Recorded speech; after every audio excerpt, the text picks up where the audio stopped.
Very good morning student. आज से हम फाइनेंशियल अकाउंटिंग बीकॉम सेमेस्टर 1 का सिलेबस स्टार्ट करेंगे। बहुत सारे बच्चों ने डिमांड की कि मिस आपने एमकॉम स्टार्ट किया, एमबीए स्टार्ट किया, तो हमारा as per new policy, as per NEP आप फाइनेंशियल अकाउंटिंग भी स्टार्ट करो। तो चलो हम स्टार्ट करते हैं। ये है FY BCom semester 1 financial accounting. उसमें चैप्टर आपको टोटल 4 है। उस चैप्टर में से पहला चैप्टर हम स्टार्ट करेंगे, अमालगमेशन ऑफ पार्टनरशिप फॉर्म। ठीक है, तो अब इसमें हमें क्या पढ़ना है, तो amalgamation of partnership form. Partnership form ये वर्ड आपने 12th में सुना होगा, बिकॉज एंटायर अकाउंट जो हमारा था वो पार्टनरशिप फॉर्म पे बेस पे था। चाहे वो एडमिशन ऑफ पार्टनर हो, retirement, death, dissolution of partnership, ये सब कुछ पार्टनरशिप फॉर्म में था। बट अब उसका ही एक्सटेंडेड पार्ट आपको एफवाई में लिया है, जिसका पहला चैप्टर है amalgamation of partnership form. Amalgamation मतलब दो फॉर्म एक साथ आना, अमालगमेट करना, दैट मीन्स कंबाइन करना।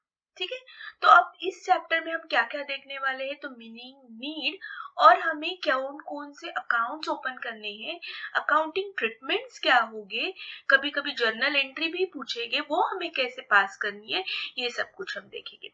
चैप्टर बहुत इजी है। The main condition is that कि आपको 12th का थोड़ा बेस पता होना चाहिए on the base of partnership form. So let's start. पहले हम जानते हैं कि अमालगमेशन क्या है। Amalgamation means combining, coming together or joining together of two business concern to form a single and bigger business concern. That means amalgamate मतलब दो अलग अलग बिजनेस है जो अच्छे खासे चल रहे हैं, लेकिन जैसे हम कहते हैं एक से भले दो, दो से भले चार, तो वैसे ही अगर ये दो बड़े बिजनेस को कुछ आगे मोनोपोली बनानी है, अपनी कोई नई जगह बनानी है मार्केट में, तो ये दोनों बिजनेस एक साथ आ जाएंगे और एक के दो, दो के एक बन जाएंगे, स्ट्रॉन्ग बन जाएंगे और बिगर बिजनेस उनका होगा। ठीक है, सो इसलिए अमालगमेशन मतलब कंबाइनिंग और coming together two business concern. ठीक है, तो बड़ी बड़ी कंपनीज भी कंसर्न हो, अमालगमेट हो सकती है, बट आपको सिलेबस में दिया है पार्टनरशिप फॉर्म अमालगमेशन। तो हमें यहाँ पे सिर्फ फोकस करना है कि अगर पार्टनरशिप फॉर्म, दो पार्टनरशिप अलग अलग फर्म अगर अमालगमेट कंबाइन होती है, तो हमें उसकी अकाउंटिंग ट्रीटमेंट कैसे करनी है। ठीक है, next one, usually to business concern having a similar type. देखो सिमिलर टाइप होना चाहिए। ठीक है, मतलब फॉर एग्जाम्पल दो फार्मा की कंपनी है, तो दोनों सिमिलर है, तो easily they can merge, they can come together, because उनकी लाइन, उनका मार्केट, उनका डिमांड, सप्लाई, मटेरियल सब कुछ सेम होगा। तो usually similar types of business क्या होता है, यहाँ पे अमालगमेट होता है, so they can establish a bigger scale than the original individual. Under amalgamation, two or more firm transfer their business to new firm. समझ में आया? सो टू और मोर फर्म मतलब नॉट नेसेसरी कि सिर्फ दो ही फर्म एक साथ आनी चाहिए, दो से ज्यादा भी फर्म एक साथ कंबाइन हो सकते हैं। मेन उनका बॉटम लाइन ये होनी चाहिए कि वो सब कुछ एक आ जाए और एक ही फर्म, बड़ी एक ही फर्म बन जाए, न्यू फर्म हो जाए। ठीक है, so they transfer their all asset and liability. Usually all asset liability revalued to assert the true position of amalgamation. Now ये revalued word हमने बार बार 12th में सुना है, थोड़ा सा recall करो। If you go for the admission of partner or retirement of partner or death of partner, ठीक है, तो वहां पे हम अगर नए पार्टनर्स को हमें इंटर करना है, या पुराना पार्टनर्स रिटायर हो रहा है, या उसकी सडन डेथ हुई है, तो हमें कंपलसरी पार्टनरशिप हम रिकंस्टिट्यूट करना पड़ती थी। ठीक है, मतलब फिर से सब नए से, और तब हमें compulsory all asset and liability should be revalued, तो हम रीवैल्यूड करते थे। तो ये बहुत सारा आपको इसमें से नॉलेज, अगर आपका 12th अच्छे से हुआ होगा तो आपको अच्छे से समझ में आएगा कि ये रीवैल्यूएशन क्या है, डेबिट में क्या लिखना है, क्रेडिट में क्या लिखना है। एंड डोंट वरी, अगर आपको नहीं समझ में आता तो मैं फिर से आपको एक बार सिखाऊंगी। ओके, चलो नाउ नीड क्या है, तो जनरली ये शॉर्ट नोट्स के लिए आता है, तो आप पढ़ लो, स्क्रीनशॉट निकालो। क्या है पहला नीड, टू बिग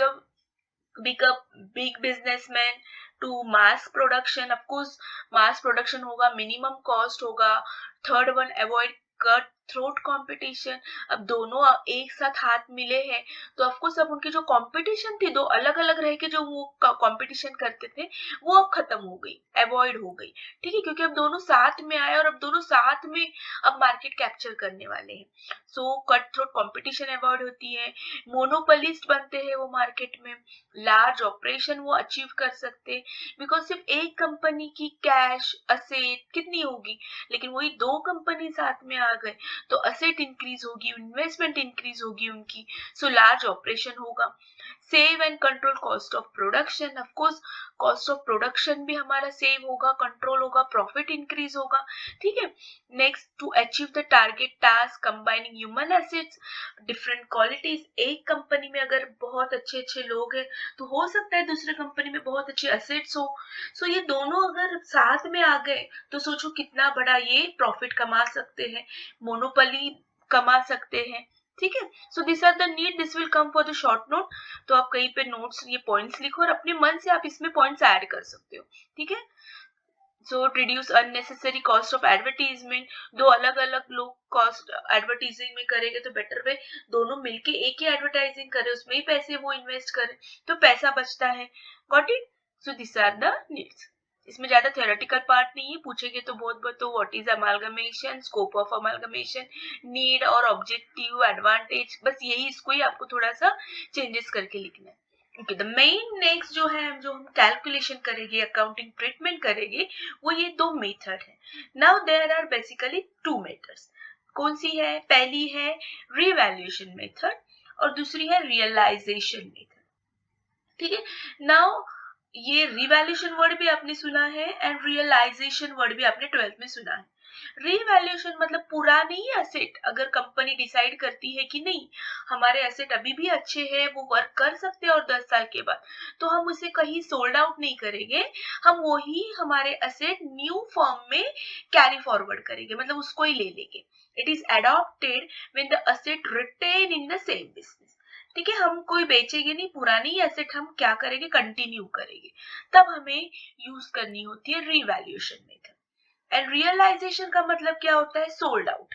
सो कुछ कंपनी डिसाइड करती है कि नहीं, अब जो पुरानी एसेट है अब हमें कोई नए फॉर्म में उसे लेकर नहीं जाना है, कंटिन्यू नहीं करना है, it is better to sell out in the market.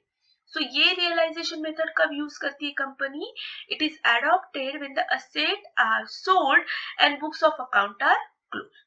तो ये दोनों टोटल अलग मेथड है, बट ये ऑलरेडी हमने 12th में थोड़ी बहुत सीखी है, तो एटलीस्ट आपको 50% नॉलेज ऑटोमेटिकली पढ़ते पढ़ते ही आ जाएगा और आपको सब रिकॉल हो जाएगा कि अरे ये हमने ये 12th में किया था, ठीक है। ओके, जो साइंस के लेके एफवाई बीकॉम में आए हैं, ऐसे होता है कि 11 12 साइंस होती है और फिर एफवाई बीकॉम लेते हैं, तो इट्स ओके, नो प्रॉब्लम, मैं उनके लिए भी एक दो छोटी छोटी ट्रिक बताऊंगी जिससे आपको इजीली याद होगा, नॉट नेसेसरी, नॉट कंपल्सरी कि आपको 11 12 कॉमर्स ही होनी चाहिए, ठीक है। So don't worry. So this are two methods, book में ज्यादा करके इस पे ज्यादा क्वेश्चन किया है, इस पे एक ही क्वेश्चन पूछा है उन्होंने, लेकिन हम दोनों मेथड्स इक्वली करेंगे, ओके। चलो, now will see the what we can say steps. अब ये सब स्टेप्स आप पढ़ोगे तो आप कंफ्यूज हो जाओगे, तो बेटर है जब मैं प्रैक्टिकली आपको बताऊंगी तब आपको ये समझ में आ जाएगा। आप एक स्क्रीनशॉट लो या वीडियो पॉज करो, एक बार पढ़ो, अगर समझता है तो इट्स ओके। स्पेशली ये स्टेप्स 2 थोड़ा सा मैं समझाती हूँ, बाकी तो स्टेप्स हमें आते हैं। On raising the goodwill of the firm, goodwill जब रेज होता है, कंपलसरी गुडविल हमें रेज करना होता है, so account should be debited, goodwill account debited होना चाहिए, कहीं तो लिख कर रखो, and partners capital should be credited, ठीक है। ये थोड़ा सा, ये पॉइंट थोड़ा सा ध्यान में रखो, क्योंकि गुडविल रेज में हम 12th में भी कंफ्यूज होते थे और शायद अभी भी थोड़े बहुत हो सकते हैं। सो ये पॉइंट आप कहीं तो लिख कर रखो कि जब गुडविल रेज होगा तो यहाँ पे गुडविल हमेशा डेबिट होगा और पार्टनर्स कैपिटल हमेशा क्रेडिट होगा in their old profit sharing ratio, understood. बाकी का तो ठीक है, जैसे जैसे मैं आपको सिखाऊंगी, प्रैक्टिकल प्रॉब्लम करवाऊंगी, आपको अच्छे से समझाऊंगी। सो अभी इतना मत पढ़ो, अदरवाइज पढ़ोगे तो डर जाओगे और घबरा जाओगे, फिर कंफ्यूज होगे। So just read this steps 2, इतना सिर्फ याद रखना है, ओके। चलो, नाउ अकाउंट कौन कौन से ओपन करने हैं, तो हमें करने हैं revaluation account, partners capital account, cash account and new firm account. ठीक है। सो सपोज फॉर एग्जाम्पल एक फर्म है एक्स एंड वाई, ये पार्टनरशिप फर्म है, और दूसरी फर्म का नाम है ए एंड बी। ठीक है। सो एक्स एंड वाई कौन कौन से अकाउंट ओपन करेगा? पहले रिवैल्यूएशन, पार्टनर्स कैपिटल, कैश और new firm account.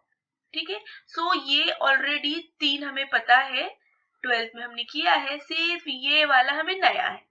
It's okay, ये इजी है, मैं आपको एक्सप्लेन करूंगी। ठीक है।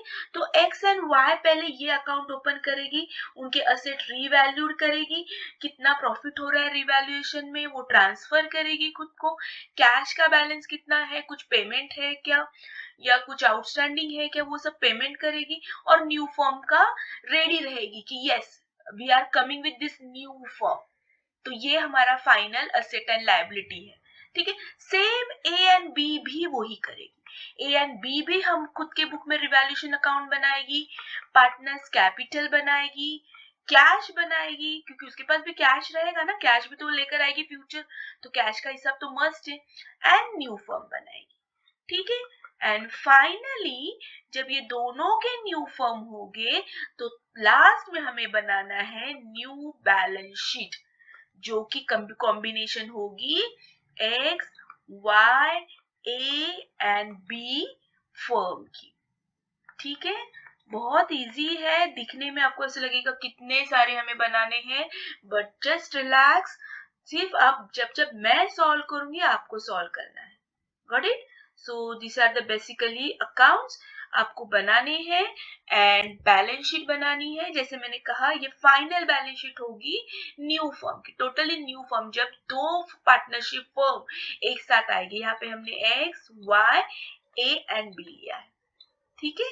अब ये आपको है पता, लेकिन फिर भी एक बार मैं बताती हूँ, जो अगर भूल चुके हैं तो revaluation account is a nominal account. ठीक है। नॉमिनल अकाउंट है, तो नॉमिनल अकाउंट का फॉर्मूला क्या है? Debit all expenses and losses, credit all income and gain. तो अगर आपको असेट में लॉस हो रहा है, डेप्रिसिएशन, आरडीडी, तो आपको डेबिट में लिखना है।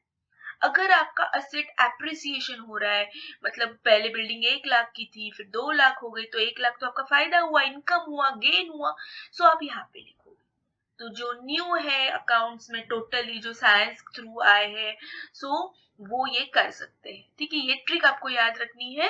एंड जो बेस्ट है जिसका कॉमर्स उनको तो पता ही, नॉमिनल अकाउंट का formula debit expenses and losses, credit income and gain. Now come to the partners capital, this is a personal account. ठीक है।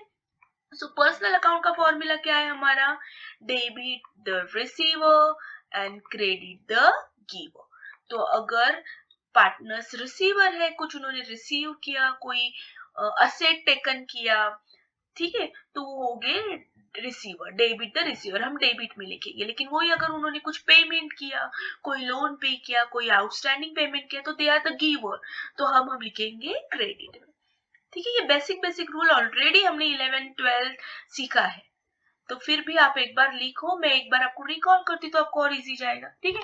Cash account is a real account, simple cash में से plus and minus करो। अगर कोई भी reason से cash increase होती है तो हम डेबिट में लिखेंगे, और कोई भी रीजन से कैश डिक्रीज होती, कम होती है फर्म की, तो क्रेडिट में लिखेंगे, तो प्लस एंड माइनस।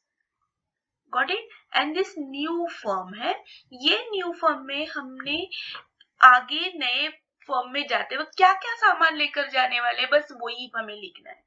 तो यहाँ पे हमने सब असेट लिखने हैं, बिकॉज असेट का opening always start with the debit, और यहाँ पे हमें लाइबिलिटी लिखनी है, बिकॉज ऑलवेज लाइबिलिटी का opening start with the credit. तो इतना याद रखो, यहाँ पे असेट और यहाँ पे लाइबिलिटी, जो जो असेट हम न्यू फर्म में लेकर जाएंगे, फॉर एग्जांपल हम फर्नीचर लेकर जा रहे, ठीक है, उसकी वैल्यू अभी हो गई है 2 लाख, तो हम ये 2 लाख इधर लिखेंगे। फिर हमने बिल्डिंग भी वही कैरी फॉरवर्ड की है, उसकी प्राइस है 5 लाख, तो हम 5 लाख लिखेंगे। ठीक है। हमने हमारे पास स्टॉक भी था, लेकिन हम स्टॉक नहीं लेके जा रहे, हमने स्टॉक तो बेच डाला, तो हम ये स्टॉक नहीं लिखेंगे। जो असेट हम न्यू फर्म में हमारे साथ लेकर जाएंगे वही हमें यहाँ पे लिखनी है। Same about the liability.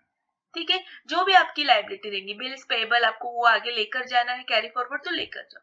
Creditor समझो आपने पे ऑफ की है, अब क्रेडिटर्स आपको न्यू फॉर्म में नहीं लेकर जाने हैं, तो आप यहाँ पे कुछ नहीं लिखोगे, तो वो ही जाएगी लाइबिलिटी जो आप कंटिन्यू न्यू फॉर्म में करने वाले। Understood? So this is the basic accounts, और बस यही अकाउंट के थ्रू हमें करना है। आई होप ये थेरोटिकल पार्ट आपको समझ में आया है। नहीं आया तो कमेंट बॉक्स में पूछो। तब तक के लिए have a nice day. Bye bye.